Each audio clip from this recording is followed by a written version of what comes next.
Marami ang nangangarap na guminhawa ang buhay, lalo na kung nanggaling ka sa walang-wala. Pero handa ka rin bang iwanan ang iyong pamilya para sa kaginhawaang ito? What's up guys? Sabay-sabay nating pakinggan ngayon ang kwento ng lalaking si Christian.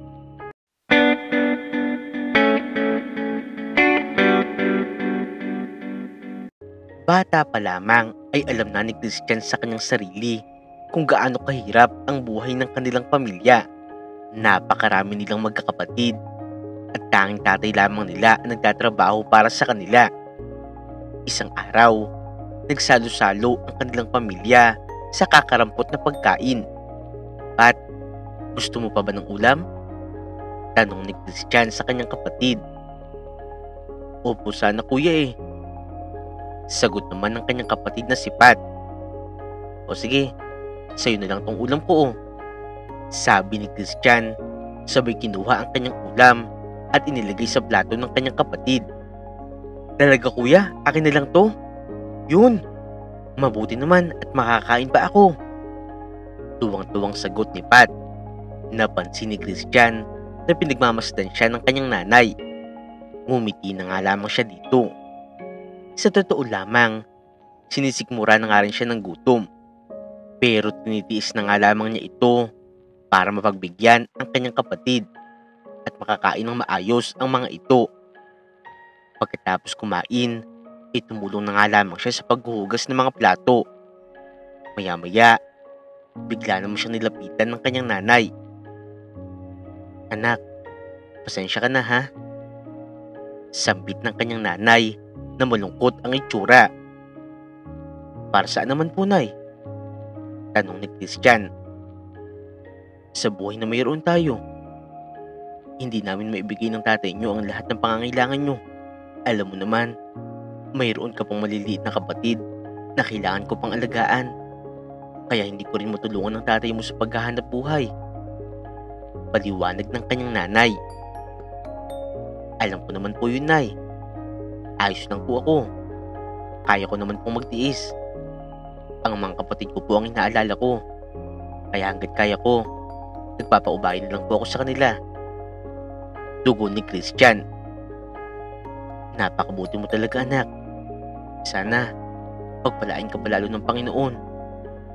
Sambit ng kanyang nanay. Si Christian ang panganay sa kanilang magkakapatid. At mula nga sa kanya, nagsunod-sunod na ang kanyang mga kapatid. Yun ang dahilan, kaya bata pa nga lamang siya, imulat na nga rin siya sa hirap ng buhay at responsibilidad sa pamilya. Siya ang nag-aalaga sa kanyang mga kapatid kapag pagod na ang kanyang nanay. Kahit kailan, hindi nga niya naranasan na makabili ng mga paboritong pagkain o laruan. Nauunawaan naman niya yun. Ni minsan, hindi siya nagtampo sa kanyang mga magulang. Mas kailangan nga nilang unahin ang pagkain at gatas ng kanyang mga kapatid. Kinabukasan, maagang nakagayak si Christian upang pumasok sa paaralan. Noong dumating na ang kanilang guro, inayos na nga rin niya ang kanyang pagkakaupo at nakinig ng maigi. Okay class, kailangan ko kayong igrupo sa 5 dahil magkakaroon kayo ng proyekto. Gagawa ko ng story analysis. Anunsyo ng kanilang guro. Marami sa mga mag-aaral ang nakaramdam ng kaba kung sino nga ba ang kanilang magiging kagrupo. Pero kampante lang naman si Christian. Sa totoo lamang kasi, kahit napakahirap ng kanilang buhay, napakasipag nga niyang mag-aaral. Noong maibigay na nga ng kanilang guro ang listahan ng mga grupo, lumapit na siya sa kanyang mga groupmates. Uy, buti na lang, kagrupo ka namin Christian. Tuwang-tuwang sambit ng kanyang kaklase. Ngumiti lang naman si Christian bilang tugon.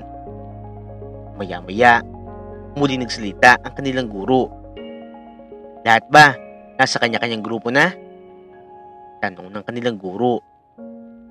Opo ma'am. Tugon naman ng mga mag-aaral. Mabuti naman, kayo na ang mamili kung sino ang magiging leader nyo. Saad muli ng kanilang guro. Christian, ikaw na yan. pagtuturo kay Christian ng kanyang mga kagrupo. Nanlaki ang mga mata ni Christian. "Sigurado ba kayo?" tanong niya. "Oo naman. Ikaw lang din naman ang matalino sa grupo natin eh. Ang swerte nga namin dahil naging kagrupo ka namin. Kung wala ka, paano na kami?" Pahayag sa kanya ng kagrupo niyang si Anjo. "Christian, tatapatin na rin kita ha. Huwag mo nang asahan na mayroon kaming maahambag na ideya sa proyekto natin. Pero lahat ng kailangan mong gamit, pati na rin pagkain mo, kami na ang bahala.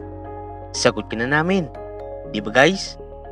Alok naman sa kanya ng kaklase niyang si Mildred. "Tama yun Christian.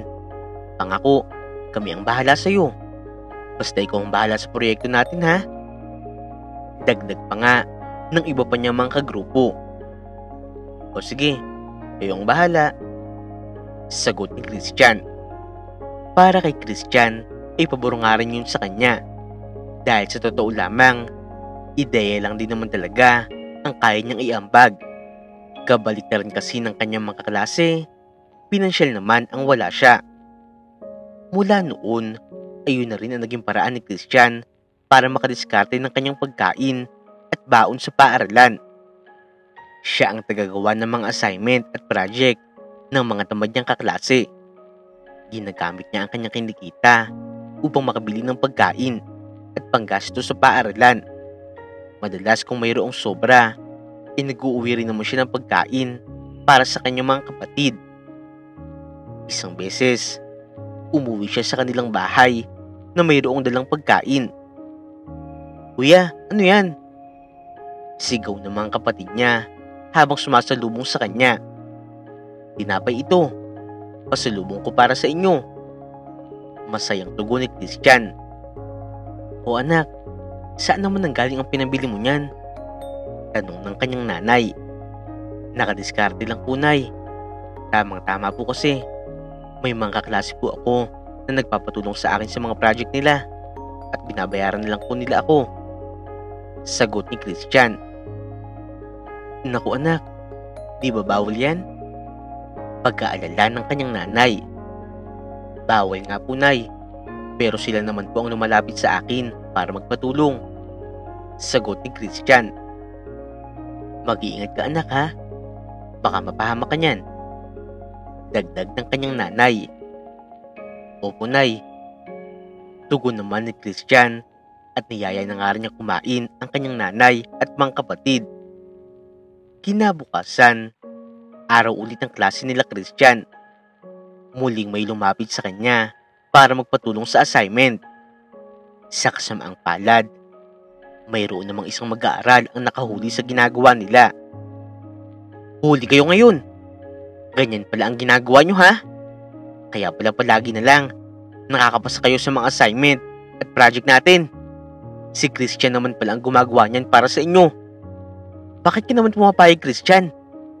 Tinatakot ka ba nila? Isusumbong natin ang mga to." Naiinis na sambit ng kaklase niyang si Maria. "Maria, hindi." Natatarantang sabi ni Christian. "Eh ano?" tanong ni Maria. "Binabayaran nila ako. Alam kong mali, pero napipilitan akong gawin to para lang mayroon akong mapangkain at mapanggasto sa pag-aaral. Nakikiusap ako Maria. Huwag mo naman kaming isumbong. Hindi na ito mauulit." Paliwanag ni Christian. Bakas kay Maria ang pagkaawa kay Christian. "Pasensya ka na Christian ha. Sige, hindi na ako magsasalita. Pero Christian, sa tingin ko, kailangan mo na rin talagang itigil yan. Marami na rin kasi sa mga kaklase natin ang nakakahalata at naghihinala. Paano na lang kung mayroon pang ibang makahuli sa inyo at magsumbong? Sigurado, mapapahamak ka." Pagpapaalala ni Maria. "Oo Maria." Matipid na tugon ni Christian. Kaagad na nga rin niyang binitawan ang hawak na notebook at ballpen. Mula noon, itinigil na nga ni Christian ang pagtulong sa kanyang mga kaklase. Dahil doon, Wala na nga rin siya mapagkunan ng pambili ng pagkain. Isang araw, sobrang gutom na nga siya. Kaya nakaupo na nga lamang siya sa gilid ng kalsada at namimilipid sa gutom. Bigla naman siya napansin ng mag-asawang Pinay at Amerikano.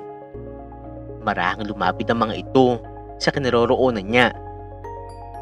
Han, look at him. Parang mayroong problema ang bata. Bulong ng babae sa mister niyang Amerikano. Oo nga eh. Tara, lapitan natin. Sagot ng Amerikano. Kahit papaano ay marunong na nga rin itong magsalita ng Tagalog dahil matagal-tagal na nga rin itong nakatira sa Pilipinas. Iho, anong pangalan mo? Bakit nakaupo ka dyan sa gilid ng kalsada? May problema ba? Tanong ng babae. Ako po si Christian. Masakit lang po ang tiyan ko. Sinisigmura po kasi ako sa sobrang gutom eh. Pahayag ni Christian habang inihimas ang kanyang tiyan. Ganoon ba iho? Ako naman pala si Christy. At siya naman ang asawa kong si Ron. Saad ng babae. Kung gusto mo iho, sumama ka sa amin para makakain ka. Bigla namang umaliwalas ang mukha ni Christian. Talaga po? Isasama niyo po ako? Sige po, para po makakain na ako. Masayang sagot ni Christian. Halika, sumakay ka sa kotse namin. Paanyaya na Ginoong Ron. Tumango naman si Christian bilang tugon at kaagad na nga rin siyang sumakay sa kotse ng mag-asawa. Noong makarating sa restaurant, ay hinayaan nga siya ng mag-asawa na orderin ang mga pagkain na kanyang gusto. Habang kumakain, ikinuwento nga niya sa mga ito kung gaano kahirap ang kanyang buhay. Naku iho, napakahirap naman talaga ng buhay niyo, no? Kaya naman napakahalaga talaga ng family planning. Maraming kabataan ang hindi nararanasan ang saya ng pagiging bata dahil namumulat agad sila sa responsibilidad na hindi naman sila ang may gawa. Katulad mo na lang, Christian. Sa edad mong yan, dapat tutok pa sa iyo ang mga magulang mo. Ikaw dapat ang inaalagaan nila, hindi yung ikaw ang nag-aalaga sa mga kapatid mo. Pasensya na, Christian, ha? Pero totoo lang talaga ang sinasabi ko. Kawawang-kawawa naman ang mga batang katulad mo. Hindi mo lang na-enjoy ang pagiging bata. Pahayag ng ginang na si Christy. Oo nga, Christian. Ang mga katulad mo ay kailangan pa ng kalinga at gabay ng magulang. Dagdag pa ni Ginoong Ron. Wala rin naman po kasi ako magagawa eh. Hindi ko po pwedeng pabayaan ang mga kapatid ko dahil maliliit pa po sila. Kaya hanggang kaya ko po, nagpaparaya po ako. Paliwanag ni Christian. Buti na lang din talaga. Napakswerte sa'yo ng mga magulang mo. Napakabait mong bata, Christian. Sana lang, kapag nagkaroon na kami ng anak, kasi bait mo rin siya. Sambit ni Ginang Christy. Wala pa po pala kayong anak? Tanong ni Christian. Wala pa. Hanggang ngayon, hindi pa kami nagkakaroon ng anak. Pero alam namin balang araw, magkakaroon din kami. Sagot muli ng ginang. Ang swerte po na magiging anak nyo.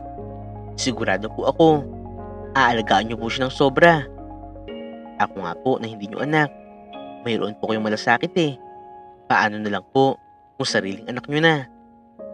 Pahayag ni Christian. Nagkatingin na naman ang mag-asawa. Para bang mayroong ideya na biglang pumasok sa kanilang isipan. Christian, may iwan ka muna namin saglit ha. Pag-uusap lang kami ng asawa ko. Sabi muli ng ginang. Sige po. Sagot ni Christian. Tumayo naman ang mag-asawa. Tsaka pumunta sa isang sulok.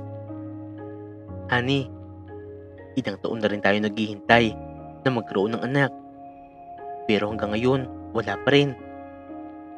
Hindi kaya Sa ibang paraan tayo gustong biyayaan ng Diyos ng anak? Saad ni Ginang Christy sa kanyang asawa. Gusto mo bang ampunin natin yung bata? Tanong ni Ginoong Ron. Oo sana, Han. Sobrang gaan ng pakiramdam ko sa bata. Parang matagal na kami magkakilala. Napakabait niya rin. Paliwanag ni Ginang Christy. Hindi ba dahil naaawa ka lang sa kalagayan niya? Tanong ni Ginoong Ron. Hindi, Han. Marami na rin tayong bata na tinulungan dahil naaawa tayo. Pero ibang-iba si Christian. Giit ni Ginang Christy. Napangiti naman si Ginoong Ron. Han, naiintindihan kita. Kahit naman ako, ganyan din ang nararamdaman ko sa kanya. Pero honey, may mga magulang pa siya. Nakadepende pa rin yun sa kanila at kay Christian. At saka hindi basta-basta ang pag-aampon. Kailangan natin itong pag-isipan. Paliwanag na Ginoong Ron. Tumango lang naman si Ginang Christy. Maya-maya pa nga ay bumalik na ang mag-asawa sa lamesa. O Christian, busog ka na ba? Tanong na Ginoong Ron. Opo, busog na po ako. Maraming salamat po. Ngayon lang po talaga ako nakakain na ganito karami at kasarap ng mga pagkain. Sabi ni Christian. Mabuti naman Christian at nabusog ka. Pero saan ka ba nakatira? Kung gusto mo, ihatid ka na rin namin pa uwi sa inyo. Saad ni Ginoong Ron. Ay, wag na po. Nakakaya naman po. Tugon ni Christian. Hindi Christian, ayos lang. Gusto lang din naming makasigurado na ligtas kang makakauwi. Giit ni Ginoong Ron. Pumayag na nga rin dito si Christian at hinatid na nga rin siya ng mga ito papauwi. Bumili nga rin ng mga ito ng pasalubong para sa kanyang mga kapatid. Ma'am at sir, maraming salamat po. Lalo na po dito sa mga binigay nyo. Matutuwa po talaga dito ang mga kapatid ko. Nakangiting sambit ni Christian. Walang anuman Christian. Ito ang number namin. Tawagan mo lang kami kapag kailangan mo ng tulong. Sabi ni Ginoong Ron. Maraming salamat po ulit, ma'am at sir. Napakabuti niyo po. Sambit ni Christian. Mas mabuti ka Christian. Napakabuti mong anak at kapatid. Sambit naman muli ni Ginang Christy. Noong makaalis na nga ang mag-asawa, ay pumasok na nga si Christian sa kanilang bahay. Kuya! Sigaw ng kanyang mga kapatid. Ano yung dala mo kuya? Pagkain ba yan? Sabik na sabi ng kanyang kapatid. Oo, pagkain to para sa inyo. Tugon naman niya. Wow, ang dami niyan! Saad ng kanyang mga kapatid. O anak, napakadami nga naman yan. Saan ba galing yan? Pagtataka at tanong ng kanyang nanay. Galing po ito na sa mag-asawa na nakilala ko kanina. Namimilipit na rin po kasi ako kanina sa gutom. Tinulungan po nila ako at pinakain sa mamahaling restaurant. Naikwento ko po sa kanila ang kalagayan natin. Kaya po ito, namili rin po sila para sa mga kapatid ko at para po sa inyo. Tugon ni Christian. Naku anak, ayos ka na ba ngayon? Tanong naman ng kanyang nanay. Opo nay, ayos na po ako. Sobrang nagutom lang po talaga ako kanina, kaya nanghina po ako. Saad ni Christian. Mabuti na lang talaga, mayroong nakakita sa'yo. Napakabuti naman nila. Napakadami ng binigay nila at mukhang masasarap. Ngayon lang tayo makakatikim ng ganito. Saad ng kanyang nanay. Opo nay, tama po kayo. Napakabuti po talaga nila. Sila pa nga po ang nagkatid sa akin papauwi dito. At mayroon pa po silang binigay na numero para pwede ko daw po silang tawagan kung mayroon po akong kailangan. Saad ni Christian. Nandiyan pa ba sila anak? Pabusukin mo sila para naman makapagpasalamat din ako sa kanila. Tanong ng kanyang nanay. Wala na po, Nay. Umalis na po sila. Sagot ni Christian. Pagkaraan pa nga ng isang buwan, muling sumakit ang sikmura ni Christian. Namumutla na nga siya at nawala na rin ng malay. Kaya naman labis na nag-alala ang kanyang nanay. Dali-dali siyang sinugod nito sa ospital. Wala nga silang kapera-pera. Kaya naman sa pagkakataong to, napilitan na nga ang kanyang nanay na tawagan sila Ginoong Ron at Ginang Christy. Agad namang dumating ang mag-asawa sa ospital. Ano pong nangyari kay Christian? Pagkaalala ni Ginang Christy. Maging si Ginoong Ron ay hindi mapakali. Sabi po ng doktor, ayos na daw po siya. Kinabitan lang po siya ng dextrose. Inaantay pa po ang resulta ng mga laboratory niya. Sagot ng nanay ni Christian. Ano po ba ang nangyari? Bakit po siya nahimatay? Hindi ko rin po alam eh. Bigla na lang po siya nawalan ng malay pagka-uwi po niya sa bahay. Saad ng nanay ni Christian. Nagkatingin na naman dito ang mag-asawa. Hindi po kaya dahil ulit sa gutom? Tanong ng ginang na si Christy. Siguro nga po. Sa hirap po kasi ng buhay namin, hindi ko na po siya kayang bigyan ng baon. Tapos sa bahay naman po, laging siya rin po nagpaparayan ng pagkain para sa mga kapatid niya. Balisang sabi ng nanay ni Christian. Napabuntong hininga na lamang ang mag-asawa. Iniiwasan din naman nila magsalita nang makakasakit sa damdamin ng nanay ni Christian. Ilang saglit pa nga, dumating na nga rin ang doktor na nagsuri sa kalagayan ni Christian. Sino po ang magulang na batang si Christian? Tanong ng doktor.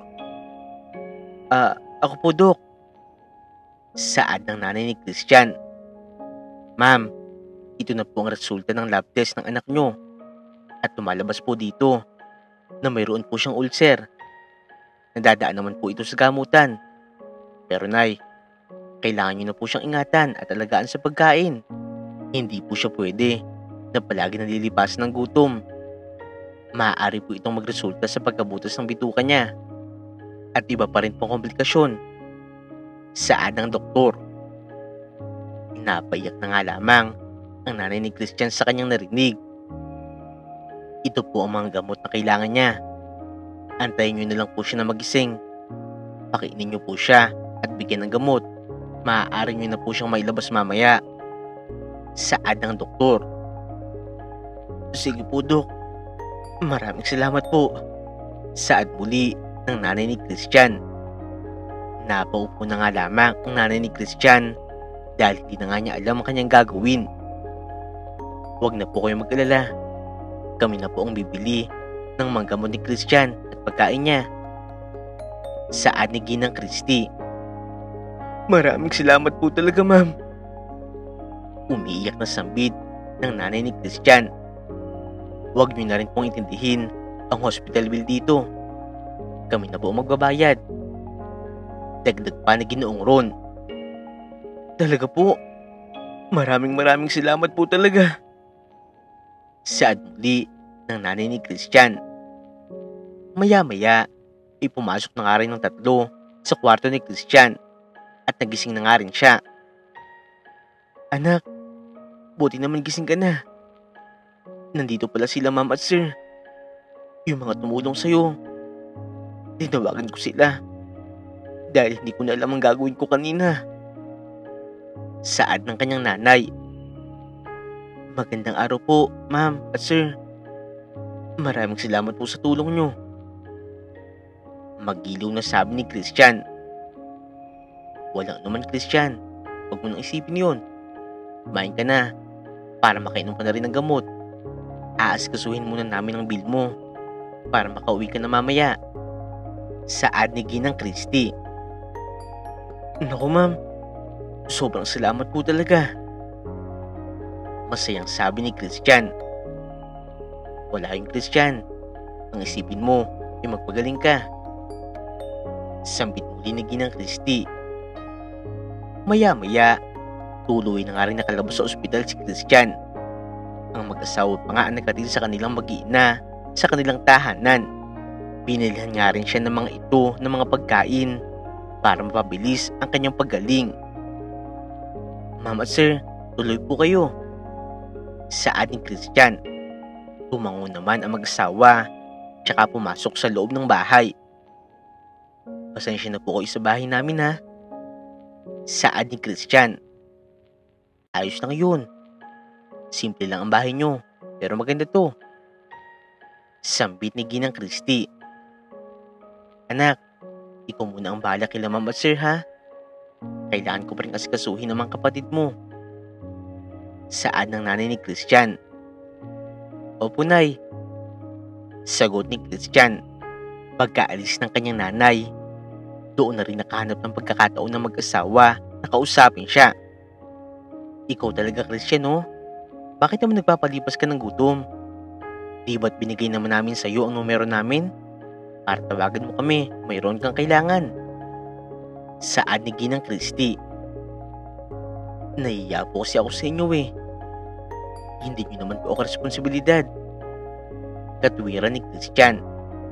Oo nga, pero kami naman na nag-aalok ng tulong sa iyo eh. At parang anak na rin ang turing namin sa iyo. Kahit noong una pa lang tayo nagkita, magaan na rin agad ang loob namin sa iyo. Sa katunayan nga, gusto ka nga namin ampunin eh. Saad naman na Ginoong Ron. Baka sa itsura ni Christian ang sobrang pagkagulat. Pasensya na Christian kung nabigla ka. Sobra na kami nag-aalala para sa iyo. Pero wag kang mag-alala. Depende pa rin sa iyo kung gusto mo na ampunin ka namin. Pati na rin sa mga magulang mo. Nasa kanila ang desisyon kung papayag sila. Nabigla man si Christian noong una, pero naisip nga rin niya ang kanyang kalagayan. Maging magastos para sa kanyang mga magulang ang kanyang sakit. Dahil sa pagkain pa nga lamang sa araw-araw, ay hirap na nga sila. Kung papayag siya sa gusto ng mag-asawa, ay maging maayos na nga ang kanyang buhay. Makakabawas na nga rin siya sa gastusin ng kanyang nanay at mas mapagtutuunan na nga nito ng pansin ang kanyang mga nakababatang kapatid. Christian, hindi ka namin bibiglain sa pagdedesisyon. Pag-isipan mo yung mabuti. Ikaw lang din talaga ang inaalala namin. Nagkasakit ka dahil lagi ka nagpaparaya sa pagkain sa mga kapatid mo. Pero ngayon, hindi mo na maaaring gawin yun. Hindi ka na maaaring lipasan ng gutom. At may mga gamot ka pa na kailangan inumin. Magiging magastos yun. At mas mahihirapan kayo. Saad ni Ginang Christy. Pumapayag na po ako. Maging pabigat lang po ako sa mga magulang ko. Dahil sa lagay ko ngayon, mas kailangan po sila ng mga kapatid ko. Saad ni Christian. Pero bago ang lahat, kailangan muna natin kausapin ng mga magulang mo, Christian. Mas maganda siguro kung ikaw muna magsabi sa kanila para hindi naman sila mabigla. Saad ni Ginoong Ron. Babalik na lang kami dito sa susunod na linggo para makapag-isip ka muna ng mabuti at makapag-usap kayong pamilya. Sambit ni Ginang Christy. Makalipas nga ang isang linggo, bumalik na nga ang mag-asawa sa bahay nila Christian at kinausap ng mga ito ng masinsinan ang mga magulang niya. Magandang araw po. Gusto po sana namin kayong makausap tungkol po kay Christian. Saad ni Ginang Christy sa mga magulang ni Christian. Napahinga ng malalim ang nanay ni Christian. Magandang araw din. Kinausap na kami ni Christian. So gusto niyo pong mangyari. Nakapag-usap na rin po kami mag-asawa. At kung para po sa ikabubuti ni Christian, pumapayag na po kami. Naging masakit at mahirap po para sa amin ang naging desisyon namin. Pero naisip po namin na mas mapapabuti si Christian sa inyo, lalo na po sa kalagayan niya ngayon. Sa pagkain pa lang po namin araw-araw, hirap na kami. dahil sa dami nilang magkakapatid. May mga gamot pa po siya na kailangan bilhin at hindi na po siya maaari pang malipasan ng gutom. Hindi ko po kakayanin kung mayroon pang mangyayaring masama sa kanya. Sambit ng nanay ni Christian. Yun nga rin po ang inaalala namin. Sa totoo lang po kasi, noong una pa lang po namin makilala si Christian, gusto na po talaga namin siyang ampunin.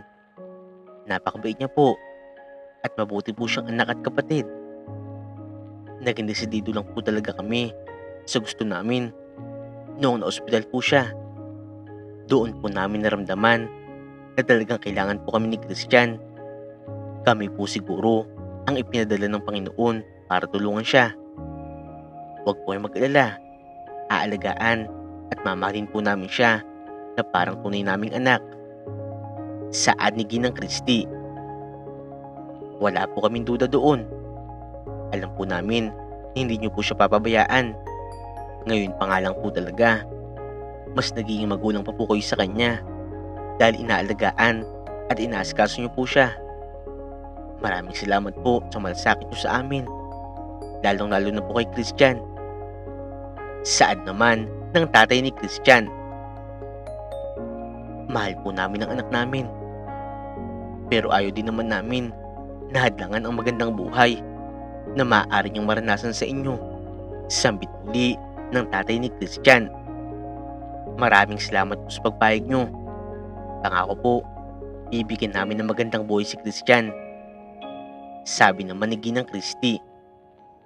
Nagkaya ka pa ng bawat pamilya at nagkaiyakan. Hindi po muna namin isasama si Christian ngayong araw. Hayaan po muna namin na makapagbanding kayo at makapagpaalam po siya ng maayos sa mga kapatid niya.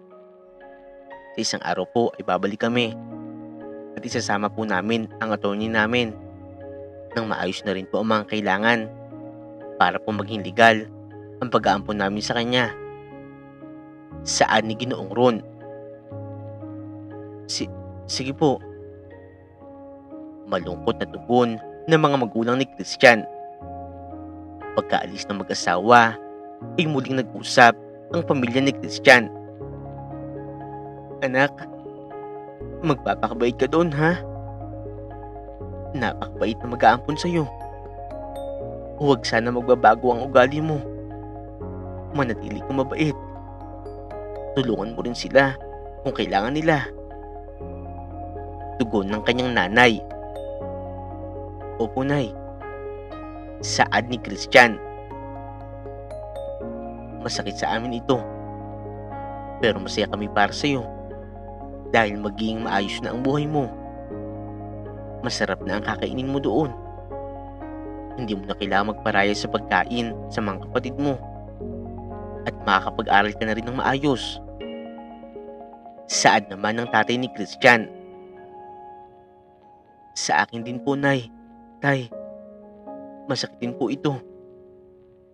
Pero ayoko po kasi maging pabigat po ako sa inyo. At mas kailangan po kayo ng mga kapatid ko. Sambit ni Christian. Napuno ng iyakan ang pamamaalam ni Christian sa kanyang mga magulang.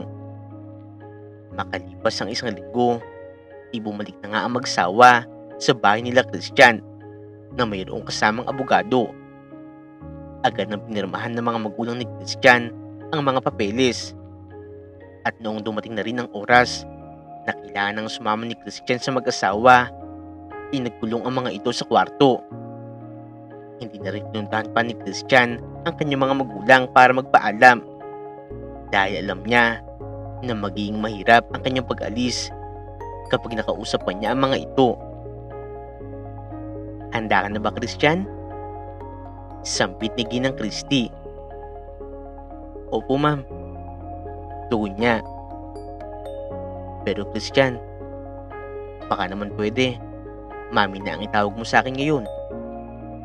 Saad ni Ginang Christy. Sige po, mami. Daddy. Sambit ni Christian.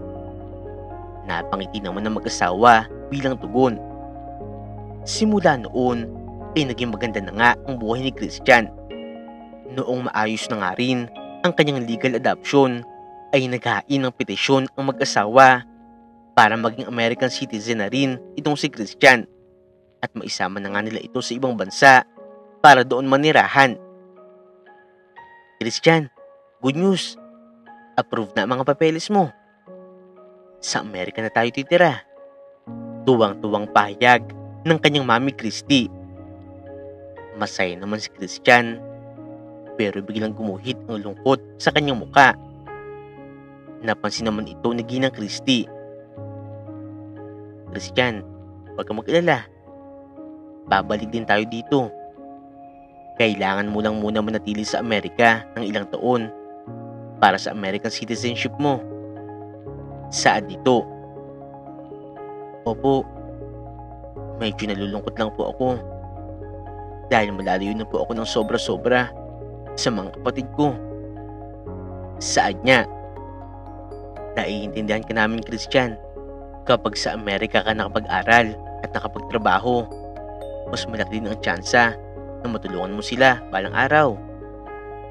Si Ginoong Ron naman ang nagsalita. Ngiti naman ang naging tugon ni Christian. Maya-maya ay umakit na rin siya sa kanyang kwarto para mag-empake. Kinalaunan, tuloy na nga rin nakalipad si Christian papunta sa Amerika at doon na nga siya nag-aral. Matinding adjustment ang kanyang ginawa dahil ibang-iba nga ang lugar na ito kumpara sa kanyang nakasanayan. May mga pagkakataon nga rin na naiiyak siya dahil namimiss niya ang kanyang pamilya.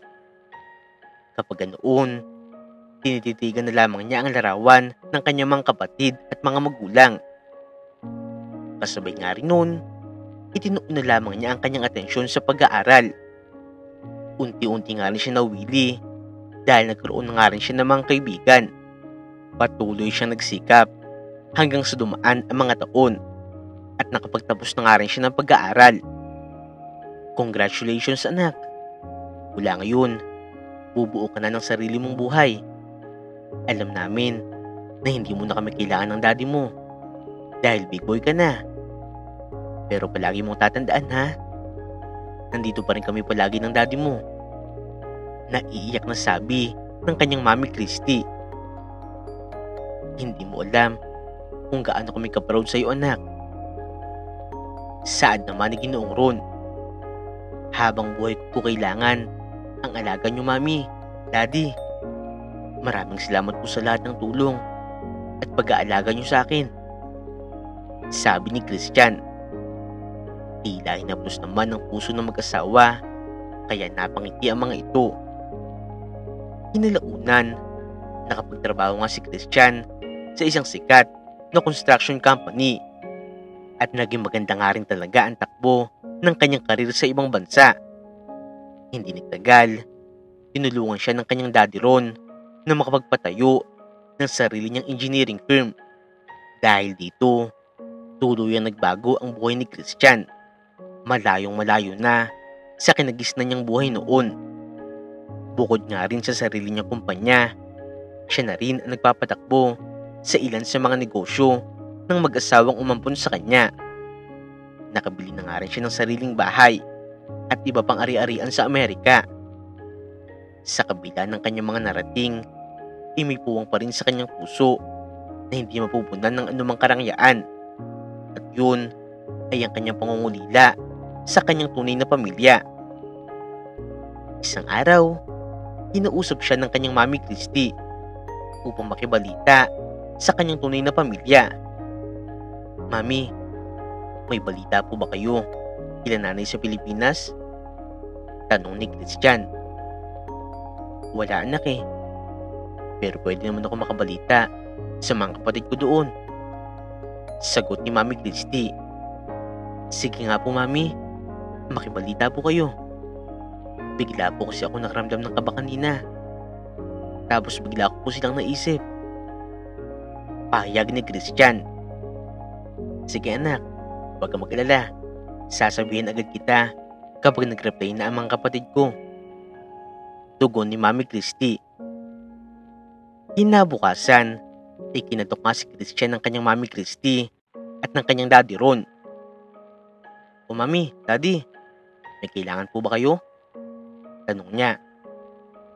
Ah, anak, nag-reply na kasi ang isa sa mga kapatid ko. Saad ng kanyang mami Christy. Ano daw pong balita kila nanay at tatay? Pati na po sa mga kapatid ko. Tanong ni Christian. Biglang kumabog ang kanyang dibdib. Anak, ang tatay mo kasi. Hindi maituloy na pahayag ng kanyang mami Christy. Ano pong meron kay tatay? Kinakabahang tanong ni Christian. Inatake pala sa puso ang tatay mo kahapon.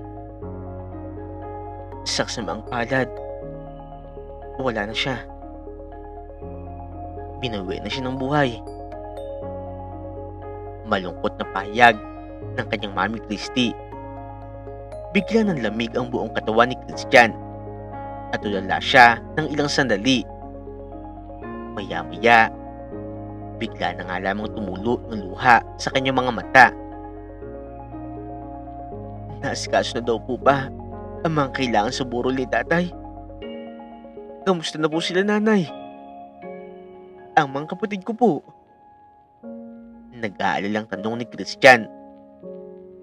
Ayos na daw anak. Mamaya pa lamang maiuwi ang labi ng tatay mo. Nagpadala na rin kami ng tulong sa nanay mo para sa burol ng tatay mo. Pahayag muli ng kanyang mami Christy. Maraming salamat po mami. Malungkot na sagot ni Christian. Maiwan ka na muna namin anak para makapag-isip-isip ka. Tawagin mo na lang kami kung mayroon kang kailangan. Sabi naman ng kanyang daddy Ron. Tumango lang naman si Christian. Noong maiwan mag-isa, ay doon bumuhos ang lahat ng sakit at lungkot na kanyang nararamdaman. Napagulo na lamang siya sa sobrang lungkot. Maya-maya, kinuha niya ang larawan ng kanyang tatay. Tay, patawad. Patawad dahil iniwan ko kayo at hindi ako nakabalik agad. Patawad kung wala ako sa tabi mo noong nawala ka. Babawi ako sa pamilya natin. Babalikan ko sila nanay at ang mga kapatid ko. Hindi ko sila bababayaan, tay. Mula ngayon, ako na ang bahala sa kanila. Saad niya. Pagkalipas ng ilang minuto, ay humiga siya sa kanyang kama. Pero patuloy pa nga rin siya sa pag-iyak. Hindi na nga niya namalayan na nakatulog na pala siya. Kinabukasan, ay kaagad na kinausap ni Christian ang kanyang mami at daddy. Mami, daddy, may gusto po sana ako sabihin sa inyo. Saad ni Christian. Ano yun anak? Tanong ng kanyang mami Christy. Hindi pa man nagsasalita si Christian, ay panay na nga rin ang pagtulo ng kanyang mga luha. Mahal na mahal ko po kayo. At malaki po ang pasasalamat ko sa inyo. Lahat po ng mayroon ako ngayon ay dahil po sa inyo. Hindi lamang po tulong pinansyal ang ibinigay niyo sa akin. Pati na rin po ang aruga at kalinga ng tunay na magulang. Ano pa man po ang mangyari, hindi na po kayo mabubura sa buhay ko. Lalong-lalo na po sa puso ko. Umiiyak na sambit ni Christian. Pati na nga rin ang kanyang mami at daddy ay napaiyak na rin. Anak, direksyon mo na kami ng daddy mo. Sabi ni Mami Christy. Gusto ko sanang umuwi muna sa Pilipinas at manatili muna kila nanay ng ilang buwan para po makabawi ako sa kanila at madamayan ko po sila sa pagkawala ni tatay. Paliwanag ni Christian. Niyakap siya ng kanyang mami at daddy ng mahigpit habang walang tigil ang pag-aagos ng luha sa bawat isa. Anak, mahal na mahal ka namin. at hindi kami hahadlang sa anumang magpapasaya sa iyo. Kung kailangan at gusto mong umuwi, hindi kami tututol ng daddy mo. Sambit ni Mami Christy. Maraming salamat po, Mami, Daddy. Saad ni Christian. Pagkalipas ng ilang araw, ay agad na bumiyaya si Christian papauwi sa Pilipinas. Alam niya na hindi na nga niya maaabutan pa ang kanyang tatay dahil nailibing na nga ito.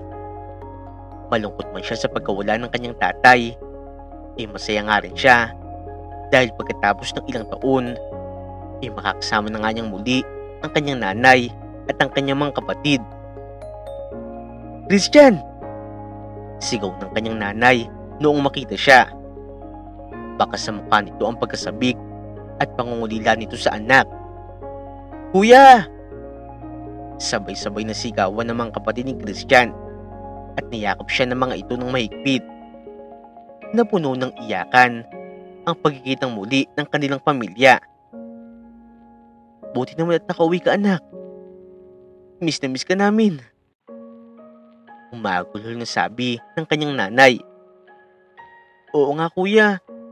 Miss na miss ka namin. Sambit naman ng kanyang mga kapatid.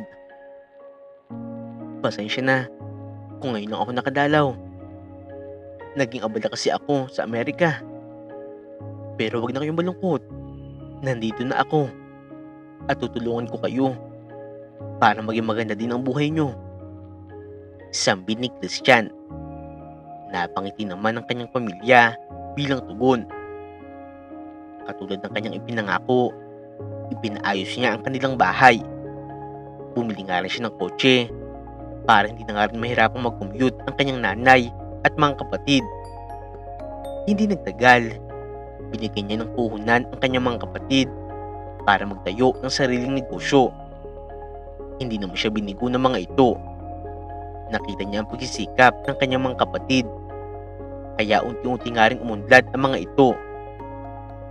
Napapayak na nga lamang siya sa tuwa dahil parang kailan lamang ay araw-araw nga silang kinakapos.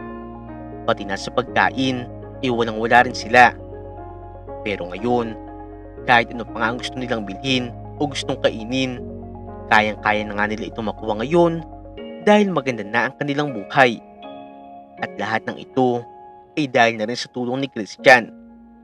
Tinupad niya ang kanyang pangako sa kanyang tatay na hindi niya pababayaan ang kanyang nanay at ang kanyang mga kapatid. Kinalaunan, napilitan na nga rin siyang bumalik sa Amerika para asikasuhin ang kanyang negosyo. Pero sa pagkakataong yun, palagi na nga niyang tinatawagan ang kanyang nanay at mga kapatid. Madalas niya kamustahin ang mga ito. At kung nagkakaroon ng pagkakataon, ay umuwi siya sa Pilipinas para muling makapiling ang mga ito. Pero kahit nakakapiling na nga niya ulit ang kanyang tunay na pamilya, hindi pa rin naman niya nakakalimutan na iparamdam ang kanyang pagmamahal at pagpapasalamat sa kanyang Mami Christy at Daddy Ron. Dito na nga po nagtatapos ang kwento ni Christian. Sa kwentong ito ay pinapaalam, minsan ay kailangan mo talaga magsakripisyo para sa mga bagay na gusto mong maabot. Gayunpaman, kung sakaling magtagumpay ka, huwag mo pa rin kakalimutan kung saan ka nga ba nagmula. Huwag nyo rin pong kakalimutan na i-like at i-subscribe ang aming channel, Untold Stories TV.